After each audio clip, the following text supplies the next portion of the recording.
इसकी हालत तो देखो सुमी। तुम्हें मेरी बहन पर तरस नहीं आता? पहले ही वो होश में नहीं है और तुम इसे इंसान तक नहीं समझ रही हो। नयन चीखते हुए अपनी पत्नी सुमी से कहा, देखो नयन, तुम्हारी बहन ने नाक में दम कर रखा है। मुझे इसकी हरकतें अब और नहीं झेली जाती। पागलों जैसी हरकतें करती है और मोहल्ले वाले हमारा मजाक बनाते हैं। सुमी ने भी जोर से कहा, तुम भाभी हो इसकी। इसका ख्याल रखने की जगह तुम इस पर जुल्म कर रही हो। ये पुराना खाना तो मत खिलाओ इसे। अगर ये बोल नहीं सकती, क्या कुछ भी नहीं दोगे इसको? मेरी बच्ची जैसी है ये, इसको कुछ होना नहीं चाहिए। इस बार नयन सुमी की बात सुनकर गुस्से से लाल हो गया था। जब से मेरी शादी हुई है, तुम्हारे मेरे बीच में यही तो बैठी रहती है, तो बच्चा होगा भी कैसे? हर वक्त तुम्हारे आगे पीछे चिपकी रहती है। जब देखो हमारे कमरे में घुसी चली आती है। इसके कारण हमारा तो कोई बच्चा भी नहीं है, मगर तुम्हारे लिए यही बच्ची है ना। सुमी आज अपने मन का सारा जहर उगल रही थी। दोनों पति पत्नी आपस में एक दूसरे से झगड़ रहे थे और नयन की बहन अंजलि बस जमीन में देखते हुए लगातार रो रही थी। आज नयन के माता पिता कुछ दिनों के लिए घर से बाहर गए थे, जिस कारण अंजलि की जिम्मेदारी सुमी पर आ गई थी।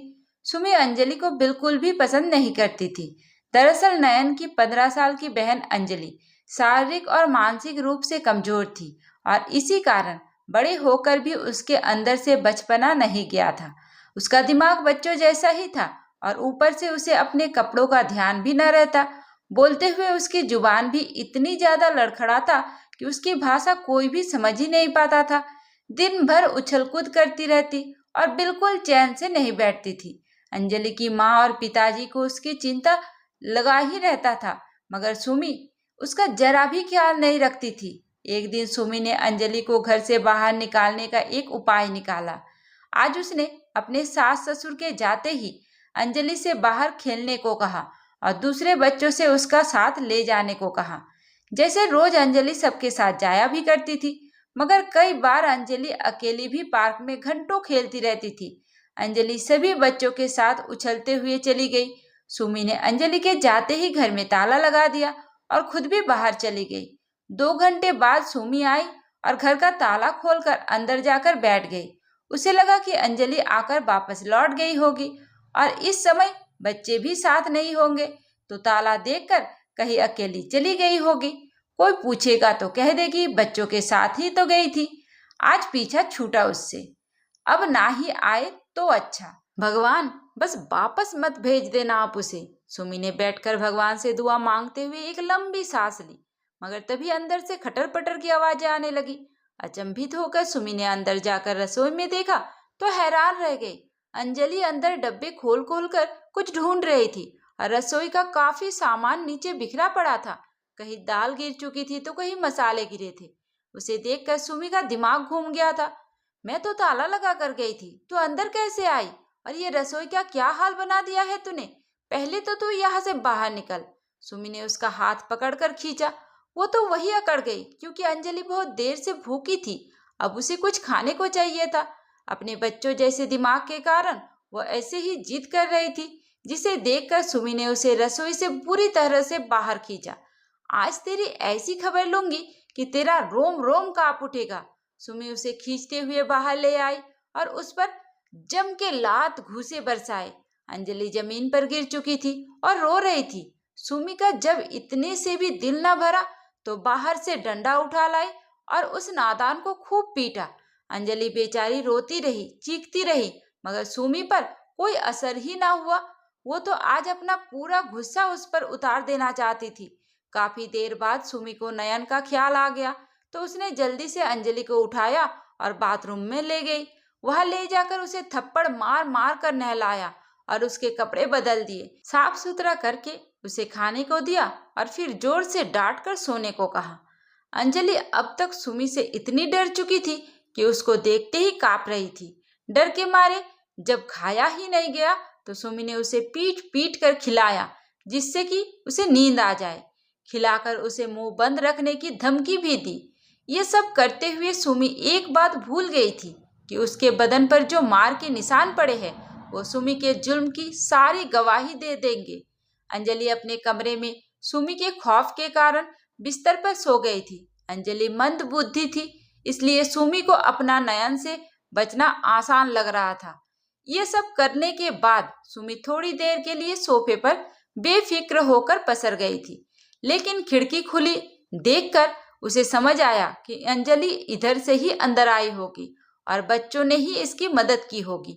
उसने उठकर देखा तो पता चला कि खिड़की की छिटकनी ही टूट चुकी थी, जिससे उसे अंजलि पर भयंकर गुस्सा आने लगा और उसने नयन से उसकी शिकायत करने की ठान ली। शाम को नयन ने घर आते ही पहले पानी मांगा। सुमी, थोड़ी चाय भी बना दो।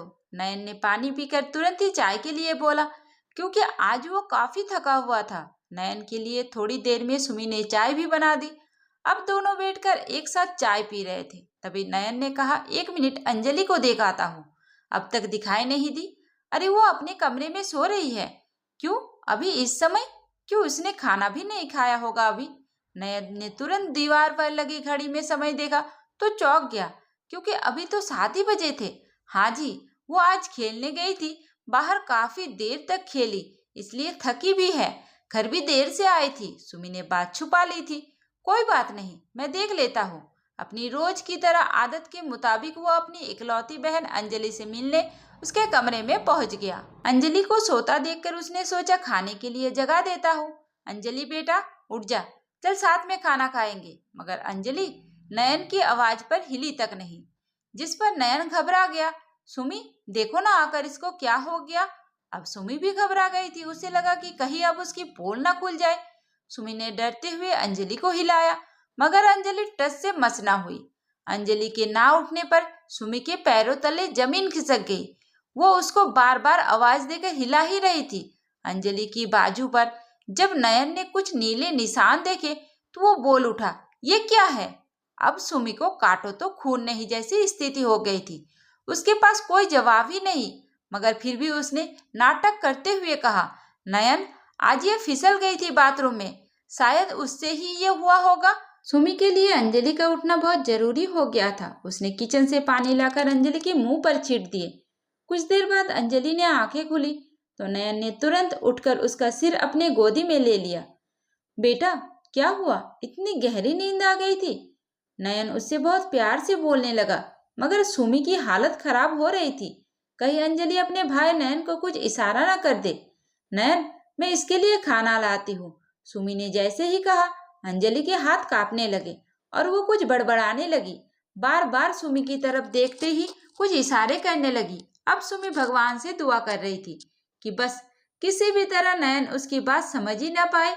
नयन कुछ समझ नहीं पा रहा था, वो क्या कहना चाहती है। वो बार बार कुछ कह रहा था, मगर कुछ भी उसे समझ नहीं आया। नयन, मुझे लगता है कि ये कह रही है मुझे भूख नहीं है। अरे नहीं नहीं, तुम खाना लेकर आओ, मैं खिलाऊंगा। और कहने दो इसको। सुमी ने तुरंत रसोई में जाकर चैन की सांस ली। आज पकड़े जाने से बची थी। कल से इसको पहले ही खिलाकर सुला दूंगी। मेरा बस चले तो इसको जहर खिला दूं। प्लेट लगाते हुए सुमी बड़बड़ा रही थी। लो नयन, ये खिला दो इसको। सुमी ने नयन को प्लेट देकर अंजलि को घूरा तो वो सहम गई। मैं भी अभी खा लेता हूँ इसके साथ ही। नयन ने जैसा ही ऐसा कहा तो सुमी का पारा चढ़ गया। अरे नयन, तुम मेरे साथ खा लेना, सुमी ने कहा। तो नयन ने उसकी बात को अनसुना कर दिया। अपनी बहन से उसका प्यार सुमी से देखा नहीं जा रहा था। ये मंदबुद्धि हमारे बीच में हड्डी की तरह अटकी है। मेरे जीवन में इसने ही आग लगा रखी है। मेरा बच्चा भी हुआ तब भी लोग इसको ही अपने बच्चे की तरह प्यार करेंगे और मेरा बच्चा देखता ही रहेगा। मैं ऐसा नहीं होने दूंगी और इस पागल का इंतजाम जल्द ही कर दूंगी। सुमी ने मन में तरह तरह के विचार आ रहे थे। अपनी ननद अंजलि उसे दुश्मन की तरह लगती थी। किसी भी तरह से आज से तो सुमी बच गई थी, मगर उसके इरादे अब भी नफरत से भरे थे। अंजलि के लिए उसकी नफरत किस हद तक जाने वाली थी, इससे अनजान था। कुछ दिन बाद नयन के जाने के बाद सुमी अंजलि के पास बहुत प्यार से गई और बाहर खेलने जाने का इशारा किया, जिस पर अंजलि बच्चे की तरह उसकी कुछ दिन पहले की मार भूल गई और खुशी से खड़ी होकर ताली बजाने लगी। सुमी ने दोपहर होने का इंतजार किया। दोपहर में उसे तैयार करके साथ लेकर चल पड़ी।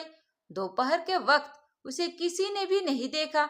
वो उसे अपने घर से दूर पार्क में ले गई और छुपन छुपाई खेलने लगी। वहां का रास्ता भी अंजलि नहीं जानती थी। अब अंजलि छुपी तो उसे छोड़कर चुपचाप अकेले वहां से निकल गई सुमी। उस पार्क में दोपहर की वक्त कोई नहीं था, जिससे अंजलि इधर उधर सुमी को ढूंढती रही। सुमी घर आ चुकी थी और बहुत खुश हो रही थी कि अंजलि से पीछा छूट गया। अब शाम को नयन को फोन कर दूंगी कि अंजलि घर नहीं आई, जिससे मुझ पर शक भी नहीं होगा। आज बड़ा अच्छा लग रहा है कि आखिर इस अंजलि नाम का मुसीबत से पीछा छूटा। सुमी निश्चित होकर घर आकर सोई थी। उधर अंजलि पार्क में घबराती हुई घूम रही थी। वो देखने में बड़ी पर दिमाग से बहुत ही छोटी थी, जिसे अपनी बात तक कहना नहीं आता था।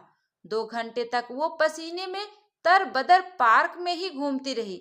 अंजलि सुमी को ना देखकर बहुत डर गई थी और ना ही घर जाने का रास्ता मालूम था। इतने बड़े पार्क में वो किसी को नजर भी नहीं आ रही थी कि कोई मदद कर देता। थोड़ी देर बाद जब बच्चे खेलने आए तो अंजलि को देखकर उसकी खिल्ली उड़ाने लगे। फ्रॉक पहने बड़ी सी दिखने वाली लड़की बच्चों जैसी हरकतें कर रही थी, मगर कुछ देर बाद वो समझ गए कि वो दिमाग से कमजोर है। उन्होंने उससे बहुत पूछा, मगर वो घर के बारे में कुछ नहीं बता पाई। सब बच्चे अपना अपना दिमाग लगा रहे थे, मगर कोई आइडिया नहीं आ रहा था। ऐसा करते हैं, इसको दूसरे पार्क में ले जाते हैं, किसी में तो कोई पहचानेगा इसको, एक बच्चे ने कहा। तो सब सहमत हो गए और उसे लेकर एक पार्क में दूसरे पार्क जाने लगे। अपने घर के पास पहुंचते ही रास्ता पहचान कर अंजलि ने आवाजें निकालनी शुरू कर दी। तेरा घर यहाँ है क्या? इस पर अंजलि ने सिर हिला दिया। इसके बाद अंजलि ने सोच सोच कर रास्ता पर इशारा किया तो वो बच्चे उसके साथ चलते गए। अंजलि का घर सामने ही था और अंजलि अब बहुत खुश हो रही थी। मंदबुद्धि थी, मगर अपना घर और उसका रास्ता उसे याद आ गया था। घर की बेल बजी। सुमी की आंख खुली। अरे, कहीं नयन तो नहीं आ गए? मगर इतनी जल्दी कैसे? सुमी ने भागकर जल्दी से दरवाजा खोल दिया तो उसका गुस्सा अंजलि को देखकर 7वें आसमान पर पहुंच गया। फिर आ गई तू? सुमी ने दबे जबान से कहा, मगर फिर पड़ोसियों के कारण इसे घर के अंदर खींच लिया। इसके बाद आए बच्चे जा चुके थे। तू क्यों हमारी छाती पर नाच रही है? कहीं गुम क्यों नहीं हो गई? इतनी बड़ी दुनिया है, कहीं भी चली जा, मगर हमारा पीछा छोड़ दे। सुमी ने उसे फिर से खूब मारा, इतना मारा कि उसे हर जगह दर्द होने लगा। सुमी ने अपना सारा गुस्सा उस दिन की तरह आज फिर अंजलि पर उतार दिया। तेरी माँ तुझे पैदा करके मेरे लिए छोड़ गई तुझे, और खुद घूम रही है। इस मंदबुद्धि को जीवन भर के लिए मुझे सताने के लिए छोड़ दिया है। सुमी ने मुंह से बहुत ही घिनौने शब्द निकल रहे थे, मगर इस समय सुनने वाला कोई नहीं था, इसलिए वो बेतहाशा चिल्ला रही थी और अंजलि बैठी बैठी डर के मारे कांप रही थी। तभी अचानक से फोन बजा। 2 दिन बाद अंजलि के माता पिता वापस आने वाले थे। इस खबर को सास ने फोन पर सुमी को बताया तो सुमी का सारा गुस्सा डर में बदल गया। उसे तुरंत अंजलि के शरीर पर पड़े मार के निशान याद आ गए। अब क्या करूं इसका? काफी देर तक सुमी बैठी इस बात का हल ढूंढती रही, लेकिन झूठ बोलते हुए भी डर लग रहा था कि कहीं पकड़ा ना जाए।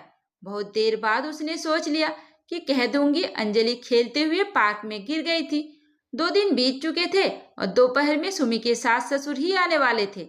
सुमी ने अच्छे से खाना पीना तैयार करके रखा था, जिससे सास ससुर का ध्यान सुमी पर ही ज्यादा रहे। अंजलि अपने खिलौने के साथ खेल रही थी, जिससे सुमी थोड़ा चिंता मुक्त थी। दोपहर में सास ससुर के आते ही सुमी ने खुश होने का झूठा नाटक खूब अच्छे से किया, मगर उनके आते ही अंजलि भागकर माता पिता से लिपट गई। पहली बार सुमी पर अंजलि की जिम्मेदारी आई और उसे भी सुमी निभा नहीं पाई। अंजलि अपनी फूटी फूटी भाषा में अपनी माँ से बात करने लगी और उसकी माँ इतने दिन बाद मिलने के कारण उसे खूब प्यार दुलार कर रही थी। उसकी खुशी देखकर उन्हें लग रहा था कि उनकी अनुपस्थिति में सुमी ने उसका खूब ख्याल रखा है, जबकि सच्चाई कुछ और ही थी। जो सुमी ने अंजलि के कपड़ों के पीछे छुपा दी थी, उसके हाथ और उसका शरीर ऐसे कपड़े पहनाकर छुपा दिए थे जिससे वो निशान नजर ही ना आए। रात होते होते नयन भी घर आ चुका था। सब मिलजुल कर बैठे बातें कर रहे थे। सुमी को इतना खुश देखकर उसकी सास खुश थी, क्योंकि इससे पहले वो अपनी सास के पास कभी इतने प्यार से न बैठी थी। लेकिन वो कहाँ जानती थी कि इस बात के पीछे वजह उसका प्यार नहीं बल्कि कुछ और ही था। इस तरह रात के बाद अगला दिन भी निकल आया और अंजलि को नहलाने उसकी माँ कोई खुद बात नहीं। जाने लेकिन लगी। सुमी जैसे ही लेकिन अंजलि सुमी को बीच में बाथरूम आ गई। अपने साथ ले मम्मी जाने जी, लगी अंजलि तो को तो अंजलि मैं भड़क ही गई नहला देता और हूँ, माँ के आप पीछे छूट आराम गई। करिए। अरे अंजलि को बेटा, डरते कोई बात देखकर नहीं, सुमी भी तुम मन ही इतना मन किया डरने है लगी। वही बहुत है। लेकिन हम तो अंजलि की माँ ये मजबूरी बात में समझ अपनी नहीं पाई। जिम्मेदारी तुम पर उन्हें छोड़ लगा गए कि थे, अंजलि आज अब हम नहाना कर ही लेंगे। नहीं चाहती है। काफी देर तक भी अंजलि नहीं मानी तो सुमी को इरादा छोड़ना पड़ा। लेकिन उसके जाते ही अंजलि अपनी माँ से नहलाने की जिद करने लगी, जिसे देखकर उसकी माँ हैरान हुई। उसकी माँ को खुद थी उसे बाथरूम में लेकर जाना पड़ा, जिसका पता सुमी को नहीं था। वो तो अपने कामों में लगी हुई थी। लेकिन अंजलि की माँ ने जैसे ही उसके कपड़े निकाले तो उसके शरीर को देखकर चौंक गई।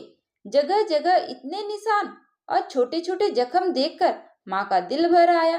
पूछने पर जो अंजलि ने जो बताया वो उसकी माँ समझ ही नहीं पाई। लेकिन माँ का गुस्सा बढ़ गया था, क्योंकि अब सुमी पर शक होने लगा था। अंजलि को नहलाने के बाद उसको कपड़े पहनाकर वो सीधे सुमी के पास पहुंच गई। जैसे ही कमरे में जाकर आवाज लगाई, सुमी कांप गई। क्या हुआ मम्मी जी? तुमने मुझसे क्या छिपाया? क्या हुआ था अंजलि को? इतनी चोटें कैसे आई उसको? इतने सारे सवाल एक साथ सुनकर सुमी के पैरों तले जमीन सरक गई।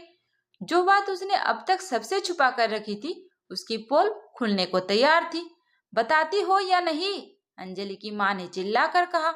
मम्मी, मैं भी देखकर डर गई थी, लेकिन अंजलि कुछ बता ही नहीं पाई। अब वो पार्क में खेल कर आई तो सारे कपड़े मिट्टी से लथपथ और चोटें भी लगी थी, लेकिन पूछा तो उसने कुछ ठीक से बताया नहीं। तो तुमने पता भी नहीं की? मम्मी, पता तो किया था, लेकिन बच्चों ने ही बताया कि इसका झगड़ा हुआ था। सुमी का झूठ बोलना बराबर जारी रहा। एक झूठ छिपाने के लिए दूसरा और फिर तीसरा चलता ही रहा। अंजलि का झगड़ा अक्सर बच्चों से हो जाया करता था, जिससे वो भयंकर गुस्से में आ जाती थी और सबको मारने को दौड़ने लगती थी। इसी कारण अंजलि की माँ को सुमी की इस बात पर विश्वास करना ही पड़ा। लेकिन इस बार इस बात को गंभीरता से लेते हुए उन्होंने इसकी तह तक जाने का सोच लिया और शाम को पार्क जाकर बच्चों से इस बारे में बात करने का निश्चय भी कर लिया। लेकिन सुमी को इस बात का जरा भी आभास नहीं था कि उसकी सास क्या करने वाली है। शाम होते ही अंजलि को लेकर उसकी माँ पार्क पहुंच गई। लेकिन 1 घंटे के बाद उन्होंने नोटिस किया कि सब बच्चे अंजलि से भले छोटे हैं, लेकिन उसके साथ अच्छे से पेश आते हैं। गुस्सा तो अंजलि ही करती है, ऐसे में दूसरे बच्चे उसे मार तो नहीं सकते। जब 1 घंटा और बीत गया तो अंजलि की माँ ने कुछ बच्चों को पास बुलाकर पूछा, बेटा सच बताना, क्या किसी ने अंजलि की पिटाई की थी? उसको चोट के निशान कैसे आए? लेकिन कोई भी बच्चा इस बारे में बता ही नहीं पाया। एक ने कहा, आंटी जी, अंजलि को तो किसी ने कुछ नहीं कहा और किसी ने भी नहीं मारा, बल्कि एक दिन जब ये खेलकर हमारे साथ घर वापस गई तो घर पर ताला लगा था, तब हमने खिड़की तोड़कर इसे घर के अंदर छोड़ा था। ये बात सुनकर वो हैरान हो गई, क्योंकि सुमी ने तो ऐसा कुछ भी नहीं बताया। इसका मतलब कुछ तो हुआ था जो छिपाया जा रहा था। घर आते ही उन्होंने सबसे पहले सुमी से इस बारे में पूछा तो मैं सुमी सुनते ही हकला गई। वो वो मम्मी जी, वो उस दिन मुझे कुछ काम आ गया था तो मैं ताला लगाकर चली गई थी, लेकिन जल्दी ही अंजलि से पहले वापस आ गई थी। वापस आ गई थी तो खिड़की क्यों तोड़नी पड़ी? नहीं तो मम्मी जी, खिड़की तो नहीं टूटी। सुमी झूठ बोल गई, जिसका पता सास को चल ही गया। सुमी झूठ क्यों बोल रही है? इसका मतलब कुछ तो है जो छिपा रही है। सास ने मन ही मन सोचा। अगले दिन सुबह 11 बजे के आसपास सास ससुर कहीं जाने लगे। सुमी, अंजलि का ख्याल रखना, हम 2-3 घंटे में वापस आ जाएंगे। नयन भी ऑफिस गया है तो तुम ही ख्याल रखना। और हाँ, इसने नाश्ता नहीं किया है, तुम खिला देना। मैंने कोशिश की पर शायद इसे अभी भूख नहीं थी। सुमी ने ऊपरी तौर पर तो मुस्कुरा दिया, लेकिन अंदर ही अंदर उसका मन जल गया। उसका दिल किया कि अभी अंजलि को उठाकर बाहर फेंक दे। मम्मी जी, आप जाइए और बेफिक्र रहिए, इसका ख्याल मैं रख लूंगी।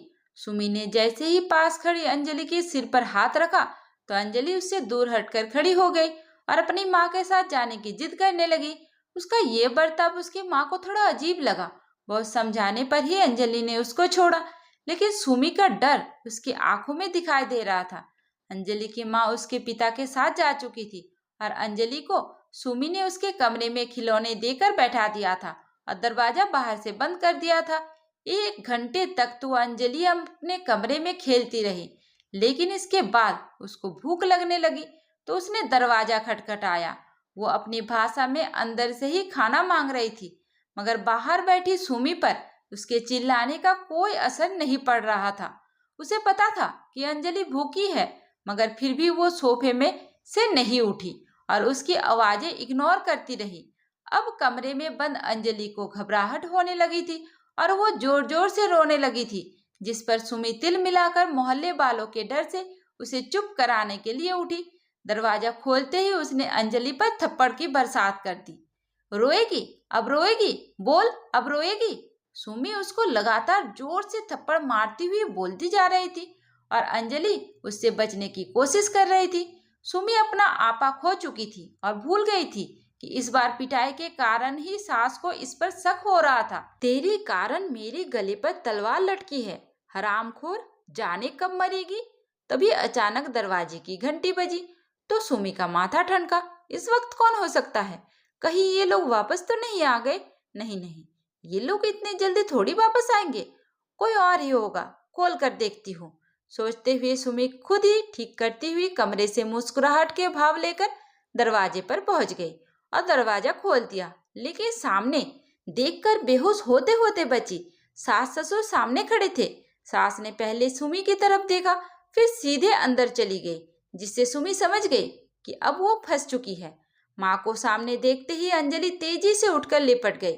अंजलि अपनी भाषा में सुमी की तरफ इशारा करके सब कुछ बताने की कोशिश कर रही थी, जिसे इस बार उसकी माँ समझ गई थी। उसकी माँ ने सुमी की तरफ गुस्से से और फिर अंजलि के सिर पर प्यार से हाथ फेरती रही। अंजलि को पहले खाना दिया और फिर सुलाकर उसकी माँ सुमी के पास आई। सुमी तब से सोफे पर बैठी थी, अब तक उसको कोई कुछ नहीं बोला था। सुमी, इसी समय अपना सामान पैक करो, मैंने नयन को फोन कर दिया है, वो तुम्हें लेने आ रहे हैं। तुम्हें तुम्हारी माँ के घर छोड़कर आएगा। जब तक वो दूसरे घर का इंतजाम नहीं कर लेता तब तक तुम वही रहोगे, क्योंकि तुम यहाँ इंसानों के बीच में रहने के लायक ही नहीं हो। सुमी ये सुनते ही कांप गई। कैसे कुछ देर में ही घर का माहौल बदल गया। मम्मी जी, मुझे माफ कर दीजिए, प्लीज, मुझे गलती हो गई, गुस्से में हो गया। तुमने मेरी मासूम बच्ची के साथ जो जानवरों जैसा सलूक किया है ना, उसके बदले में ये सजा बहुत छोटी है। वो अबोध बालक तुम्हारी शिकायत तक ठीक से नहीं कर पा रही थी और तुमने जानवरों की तरह मारा है उसको। उसका पूरा शरीर दुख रहा है। सुमी की सास बहुत गुस्से में थी और उसके मन में सुमी के लिए नफरत पैदा हो गई थी। पापा जी, आप मुझे माफ कर दीजिए, प्लीज मम्मी जी से कहिए कि मुझे माफ कर दे। सुमी ने इस बार अपने ससुर से माफी मांगी। मैं कुछ नहीं कर सकता, तुम हमारी नजरों से उतर गई हो। हम तो तुम्हें इसकी जिम्मेदारी देकर गए थे और तुमने इस मासूम को इतना मारा कि शरीर पर पड़े निशान गवाही दे रहे हैं। ससुर जी की बात सुनकर सुमी को लग गया था कि अब सारे दरवाजे बंद हो गए हैं। शुक्र मनाओ कि तुम्हें तलाक देने के लिए नहीं कह रहे, नहीं तो काम तो तुमने ऐसा ही किया है। इसके आगे जो सजा वो तुम्हें देगा वो जाने, लेकिन तुम यहाँ नहीं रह सकती, सास ने रोते हुए कहा। तभी नयन आ गया। उसे सब कुछ पता चल चुका था। उसने जाकर सुमी का सामान पैक किया और उसे साथ चलने के लिए कहा। सुमी अपने गुस्से के कारण अपना भरा पूरा परिवार खो चुकी थी। इतना अच्छा परिवार होने के बाद भी उसने कदर नहीं की। ऐसी सजा की जिम्मेदारी अब वो खुद ही थी। तो दोस्तों, ये कहानी आप लोगों को कैसी लगी मुझे कमेंट करके जरूर बताइए और उम्मीद करती हूँ आपको हमारी कहानी पसंद आई होगी। कहानी पसंद आई है तो वीडियो को लाइक करें, चैनल पर नए हैं तो चैनल को सब्सक्राइब करें और हाँ, नोटिफिकेशन बेल को जरूर दबाइए ताकि अगले अपडेट सबसे पहले आपको मिले। धन्यवाद।